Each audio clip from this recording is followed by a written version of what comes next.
Another one? Hello, Michael. I think yours is a story of entrepreneurship. Most people believe entrepreneurship is when you own the business, but I think it's when you grow and evolve the business. My question is, did entrepreneurship find you or did you find it? We didn't get your name. Sorry, my name is David Muiga. Hi, my name is Ling Getao. Thank you so much for this opportunity. So my question to Joseph, we are all business people, we are all peers, and we all want to get ahead of our competitors. What separates someone from their peer and what separates a business from other business? What makes you stand out here? Thank you. Good evening, my name is Richard Muridi. Irene, thanks for arranging this. Good evening, Michael. A question for you, more of philosophy. In the last 5 years, which new belief, behavior, or habit has most improved your life? No easy questions for you, Michael. Not today. So the first one he asked was, in your journey of Safaricom, all we kept seeing in the papers is success, success. But he thinks there must have been a night or a day you woke up and thought, no, I'll drop this and just run. Was there ever any such moment on your journey in Safaricom? No, I never thought about it. I mean, I don't, I'm not sure if I'm an optimist or a realist, but, you have a job to do, and you get paid to do a job, and I think you have to do that job. And there are tough times. There are tough times when you hope, you'll get through the day. But no, I never considered it. Even in my dire time of Kenya Airways, when the pilots went on strike, never entered my mind. No. Right.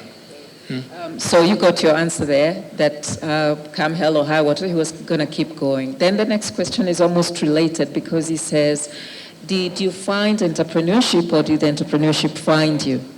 No, I don't know how to answer that question. I'm not an entrepreneur. I'm a business person. I mean, if I was, I've always worked for somebody else except for 1 year in the US, which was a disaster, because I made all the mistakes that an entrepreneur should not make. Not enough capital to tide me over, et cetera, et cetera. So I've always worked for a company, and it's never, maybe within that company I've done things and taken risks within that company, but that's just my style. I've never considered myself to be or want to be wealthy and have an airplane or a Ferrari. I've always wanted a Ferrari, but I've never be able to afford a Ferrari. But I don't think it just becomes you. It's like, what makes you who you are. I don't think you can learn to be a leader. I think that was one of your Yes, your that's one of my questions. questions. Yeah. I don't think you can learn to be a leader. I think it's you. You can either do it or you cannot do it. But I think the other thing is, I think and I've said this before, I think the challenge that we have with young people, particularly people who are graduating from university now, is they all want to be rich quick. What it takes, and I'm sure many of you know this, is just hard work, tenacity, and determination. That's what makes it happen. And it's not always money. I always wanted to succeed because I wanted to be sitting up here in front of you telling you what to say and what to do. But generally my motivation is I wanted to change the world around me. When I came to Kenya in 2000, it was the first time I was far away enough from my shareholders because they thought Kenya was a very dangerous country, a long way away. I could basically put into practice my personal philosophy about how a corporate should behave and how it should act. And this is a good opportunity to say this, is I really thought that all of us in this world, all of you, all of us, are born with a brain. And there should be a reason why you're born with a brain. Why do you have more intelligence than your dog, or your cat, or your fish, or whatever? Why? Why are you singled out to have intelligence? There must be a reason for that. You don't have to be religious to think that way. So I think you have a brain, you should use it. Now, how should you use it? You should use it to change the world around you to be a better place. That should be your striving ambition. And that's what I did when I came to Kenya, is now I have this opportunity. No one to tell you what to do. How can I change as a corporate person, not as a missionary or a doctor who can help people by your corporate, your training, but as a business person, how can you change the world? And that's what I did with Safaricom. If you remember, in the early days of Safaricom, it should be, now it's a point, maybe you can find a way to put this on some websites this presentation. Our website, so they yes. can see what I'm trying to say. Because many of the pictures I was going to show you was going to be of our corporate social responsibility in the early days, when we had no money in the early days. But I decided to invite people from all over Kenya to apply to Safaricom for sponsorship. Now, as long as it was below 10,000 shillings, I would do it in a heartbeat. Didn't even question it. Do it. Paint a park bench. Put some electricity into a school. Buy an orphanage a cow. I have lots of pictures of me cutting a ribbon with a cow shed with one single cow in it. So those are the things that I did. So I wanted to spread this small amount of money I had widely in tiny little chunks. Yeah. But what did it do? It was probably the biggest marketing budget that or the best marketing tool we ever had. Yeah. Because we spread this tiny amounts right across the country, even when we didn't have coverage. So people thought Safaricom was there and was them. I remember I used to fund every single half marathon there was. And people used to start half marathons just to get the money. Oh. I remember chaotic half marathons with children, women, goats, everybody all running in this half marathon. But it got Safaricom's name out there. So people thought we were everywhere, and we weren't. And that's what drove me to make Safaricom, and why Safaricom was so successful in those early days. I asked you this question when we were talking earlier, and would you say the early days were strategy or decisions forced by what you had to work with? For instance, you said scratch cards, you would not have gone that way if you could have chosen differently. Did you plan, for instance, the CSR, the way it worked out, or were you just working with what you had? I was working with what I have. In strategy in our lives, who can predict what's going to happen next week? Nobody. We got COVID. I remember sitting in strategy sessions where we look at 5 years ahead. Who the hell knows what's going to happen next year? So why bother with all this stuff for a whole day? You sit in strategy sessions predicting something that you have no idea what might happen.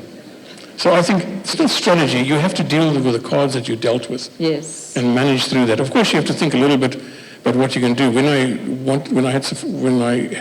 wanted to create this innovation in Safaricom, all I said to the team was, your job, and there was 40 people, your job is to bring 4 new products a year to me every year. 4 new products. How do you get them? I don't really care. Get them here. Yeah. So things like Simia Jami, Akawa Jahazi, all those products came from those people. Yeah. And we launched them, the ideas came, we launched the new ideas within 8 weeks of the first idea. Okay, some were failures. Most of my failures are buried, so you don't know what they are. Yeah,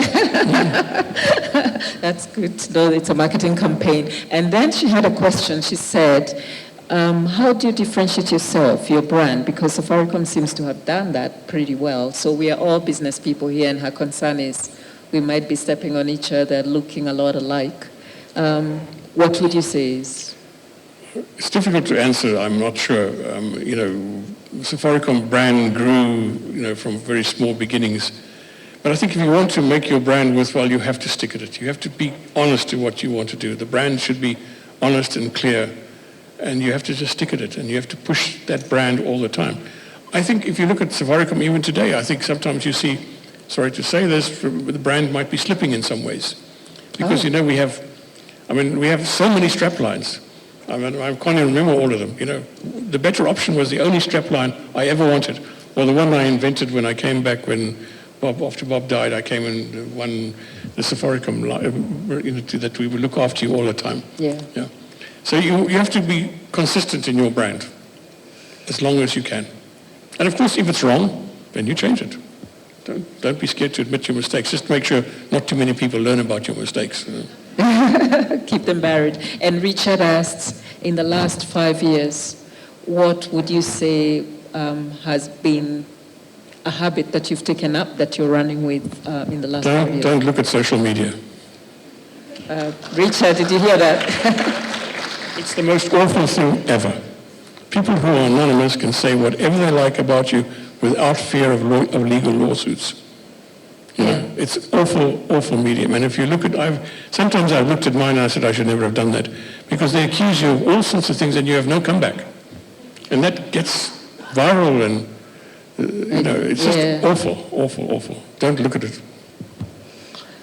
Question on that side? Wow. Brian Kipyagon, a student from JKUAT and CEO of Kanama Constructions. So my question to the man himself, CEO Michael Joseph, is what do you have to say about the integration of the KRA systems with the telecommunication companies that is ongoing right now, considering that in 2016, Safaricom rejected the taxman quest to gain unrestricted access to the customers' mobile money records. Isn't that, what can I say, that violation of data privacy? And in reference, I think in USA, Apple, I think the US government wanted to go that direction, but the Apple refused. What do you have to say about that? Can I actually answer that? You're mistaken. You have it wrong. We don't allow access to call data records or any of that kind. In terms of our license, we are not allowed to give access to call data records, which is what Apple did. What the KRA is asking to do, to integrate, is the payment systems in M-Pesa to provide payment data that you make payments, not just the payment data. In fact, they have access to that anyway. But we don't give them access to who your call data records or your payment records. It's just the total payment data that's made across the M-Pesa infrastructure. So if you go to a till today, if you go and buy something at a shop today, technically that till is registered with the KRA. Every purchase you make, the VAT is registered. It's the same thing. It'll be the same thing. No, give the mic. Okay. And the other thing is, you have to think about what happens in Kenya today. 15% of the people in Kenya pay taxes. Yes. 15% pay taxes. You, or maybe not you, but you will be benefiting from government spending, but you don't pay taxes. Is that fair?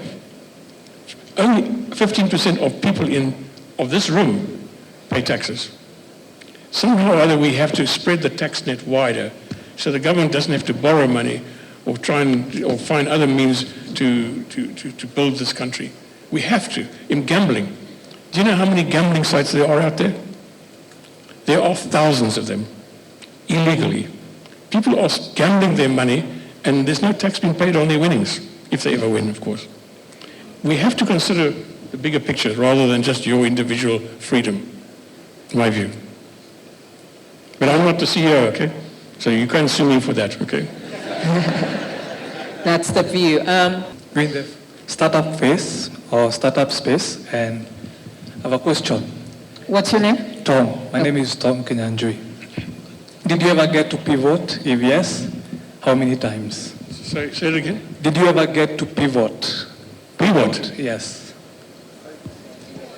Pivot. Or pivot. Pivot. Did I ever get to pilot, to fly? Pivot. Pivot. P-I-V-O-T. P-I-V-O-T. It's pivoting. Pivot, so as in change direction. Changing your strategy. To pivot. Yes. And in terms of, I feel like today we have so many guys advising startups.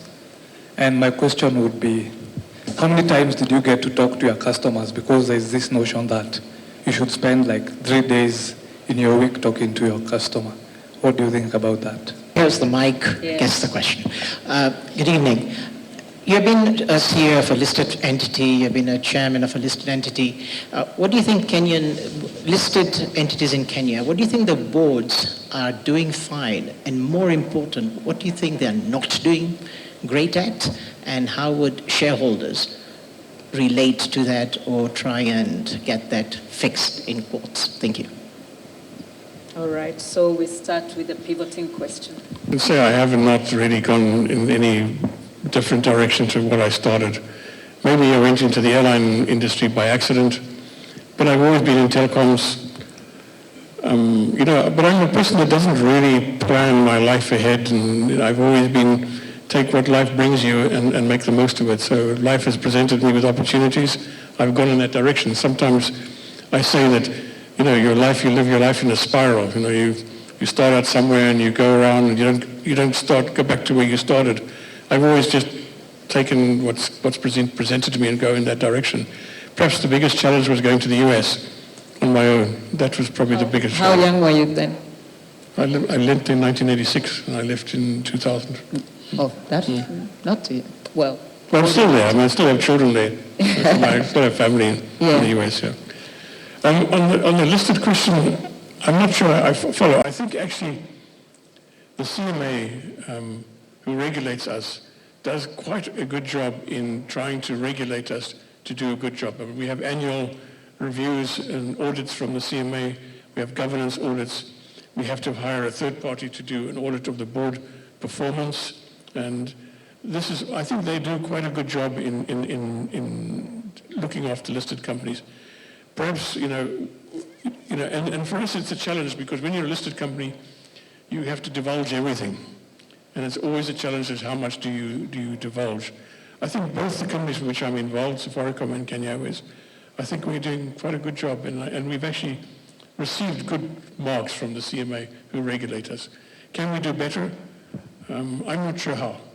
Because, I think we do quite a good job. But maybe there's an underlying motive behind your question, which I'm not sure I do. Yeah. I wasn't referring to Safaricom, I should say. I was talking about, because you, as a CEO and chair of both Safaricom and Kenya Airways, you have a view of the other firms. So I understand. But I don't know. I just know that I find the CMA do a good job. Sometimes I find them a bit intrusive in doing what we do. But I think in general, I think listed companies do a reasonably good job. But I can only speak for what I know. And I'm sorry, that's all I can speak on. I mean, I'm not a big investor on the stock exchange. The only stock I invested in was Safaricom from its inception. all right. And Mike is here.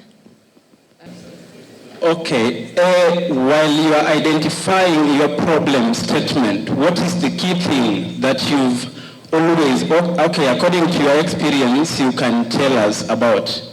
Yeah. so I'll take it to say if you're presented with a situation where you have to solve a problem, maybe a project, you analyze the best way to deliver it. What's the problem statement analysis for you? Where do you start? Yeah. I'm the worst person to answer that question. I just do things from the seat of my pants and hope for the best. Okay, and that's a good enough answer because that's Michael. He just basically works what he's got. The middle here. Sarah Munye is my name. Good evening, Michael and Irene. My question is, somebody told me that if you meet a great man, ask them which books they read. So perhaps you can tell us if you read. Yeah. If you do, what books do you read? And are we likely to see possibly a book in business or live? Or because I don't know when else we'll see you seated at a place like that to interact with you. But in a book, I can take it at home and take your wisdom and mind with me. Thank you. This is going to be a very embarrassing answer. Okay? First, I have never read a business book beyond the first 2 chapters. I have lots of them. Built Good to Great, Business Blue, many of them, but I find them extremely boring. So I'm afraid I don't read business books. And What books do you read? I read mostly novels, historical novels. I'm reading a book about the emperors of Ethiopia, which is a non-fiction, The Barefoot Emperor. I read lots of books, mostly at the same time. Not at the same time, but different phases of reading these books. But business books, I think you have to make your own way. Yeah. And I read these business books, it takes them like 22 chapters to get to the point. And by then I've already gone to sleep, Yeah. So that's my embarrassing answer, I'm afraid. Thank you very much. My name is Mr. Sadiq Shah. I've come all the way from Nakuru to attend the seminar. My question is, number one, first I would like to maybe appreciate Mr. Joseph for coming. And question is, I've realized you just mentioned in the short briefing that you were in South Africa, and I'm seeing South Africans are doing great. You have come to Kenya and you have done us proud. The other person maybe who's done great to the world is Elon Musk. He was from South Africa. I give all of you a thumbs up. You're doing great to us, you're adding value. I've realized that from the brief conversation, the best value Safaricom has given us is ensuring the Mama Mboga can send pesa and receive pesa at the village. That is the biggest thing which Safaricom has done. And when we reminisce about Safaricom, I just remember Mr. Joseph, I remember Mr. Boligo, the late. You've done us very, very good things. So my question is, you mentioned that you're a person who sits and decides. You don't think about thinking 5 years, 10 years ahead, yeah? And before the corona, had you, whether it's in the airport, the airplanes, or Safaricom, or whichever company, did you plan for it? And would you maybe tell companies or board companies they should always have some risk mitigation for such events?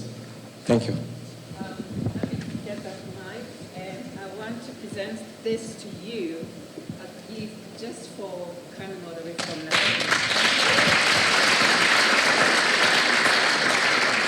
Thank you so much. That's from Sin Resins, one of our speakers last month. Did you get that, Michael? Yeah, I guess it's a very simple answer. I don't think anybody could have predicted COVID and the impact of COVID.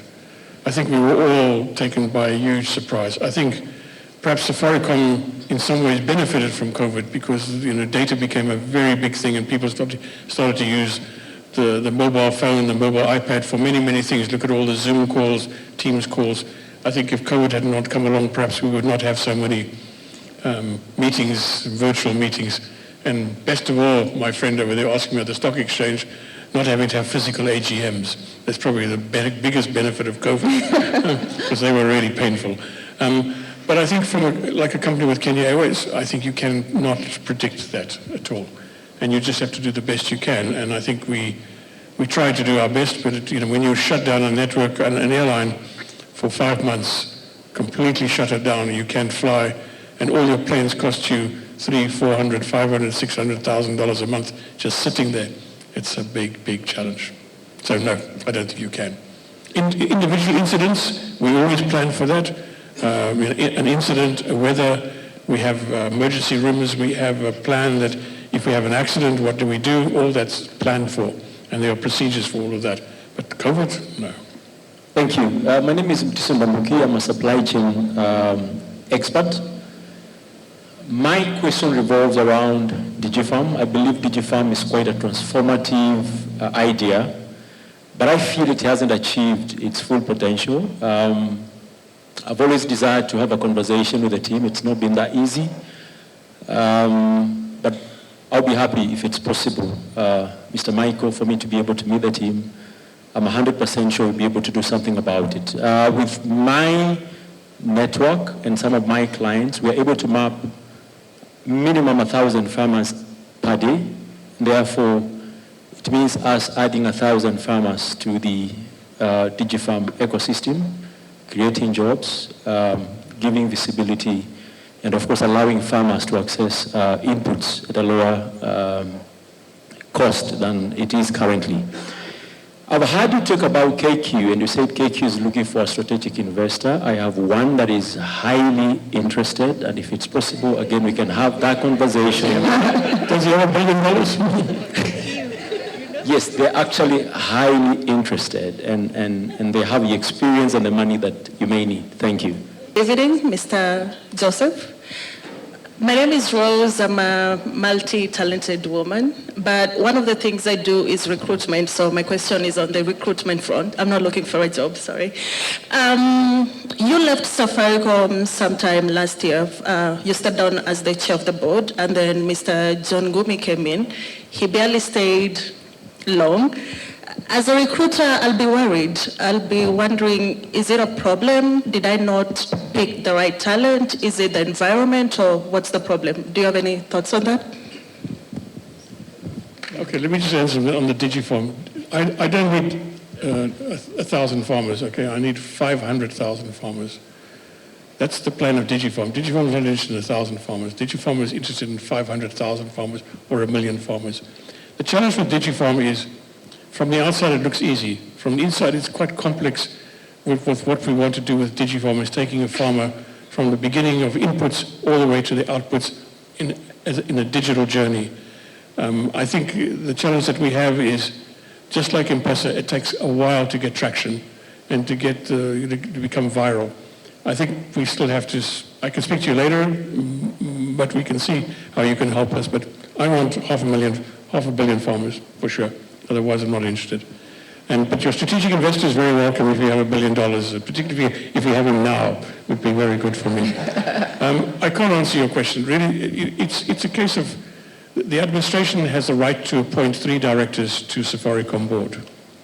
And that's their right, and they can change it if they want to. When I was chairman of Safaricom, I was appointed by the government as a director, and then the board appointed me to be the chair, not the government. And so I think the government has the right to appoint or not appoint as it sees fit. That's all I can say to you right now. Hi, Michael. My name is Vincent Sipoi. I'm a techie and you're a technician. And I really appreciate your journey from those days. I remember using Safaricom, the huge airtime, I will call it that way, for lack of a better word. But it's an interesting and awesome journey. My question will go to both Safaricom and KQ in terms of adopting new technologies, AI, machine learning, Web3, all these other technologies that would improve, and what will make a Safaricom or KQ relevant with the current trends, bearing in mind that we are Gen Z and we are moving very fast with technology. What's your take on that? I think that technology is, of course, is the backbone of everything we do, both in both companies. I think Safaricom is moving very fast, particularly in AI and big data analysis. You'll see some results coming from that, or you'll see some efforts coming out of that during this year. So I think technology-wise, Safaricom is at the forefront of that. We hire top people. Unfortunately, many people are stolen from us by Microsoft, Google, et cetera, over the last year. But still, I think we're at the forefront of technology and what we do in Safaricom, and we must be. KQ, I think here we need a lot of improvement in KQ because we have a lot of legacy systems that are still there from 15, 20 years ago. And if you ever travel in the US on any of the major airlines, you'll see what they're doing with technology. We need to get there. It's a question of money. If that guy comes through with his $1 billion, we can do it soon. But it's something we must do. You know, just a thing that I think bugs lots of people who travel with our airline is luggage. You know, when luggage goes missing, where the hell is the luggage? In American Airlines, Delta, for example, you know your luggage is at any one point in time as a passenger. And that takes technology. We're not there yet. We have a long way to go. Thank you so much. Thank you so much, MJ, for your wonderful talk. My name is Patrick K. Lumumba. I work at a strategic communications and corporate event organizing company called Newmark Group. Now, my question for you is mostly on your current roles. How can individuals appointed to either corporate, boards, or even parastatals make the most out of their tenures? And this is specifically for companies that have a choppy operations. Thank you. Choppy operations. What is the question? How to make the most of your tenure if you're appointed, especially for companies that choppy. Okay, so when you join a board as a director and you're appointed by somebody, the shareholder, or you're appointed or you're recruited by the board to be a non-executive independent director, then I think you have a fiduciary responsibility for that company. You are personally liable for the financial performance of that company. It's not like you join there to tell them how to run the company. Your job is not that as a director. Your job is a governance director, to see that the company looks after its shareholders money in a good manner. You're not there to advise the CEO on how to run his company. That's what most board directors think that's their job. Their job is not that. Their job is to look after the shareholders' money and their interests. And you, as a director, personally have a fiduciary responsibility to do that. So if you renege on your responsibility, you can be sued by a shareholder, personally. Like in Kenya Airways, for example, Kenya Airways is a big challenge for us as board directors because we are trading on the edge. And shareholders in Kenya Airways can come and sue me for not looking after the company well, personally. And there's no insurance for it. Maybe Ashok maybe sell you some insurance. But sometimes they won't give you, maybe they give you $1 million insurance, but sometimes it could be $100 million claim. So your job as a director, no matter how choppy the company is, don't join it if it's a choppy company because you'll be held liable if it doesn't perform. That's the big thing I tell you. Okay. We are getting close to final few questions. Where's the mic on the side?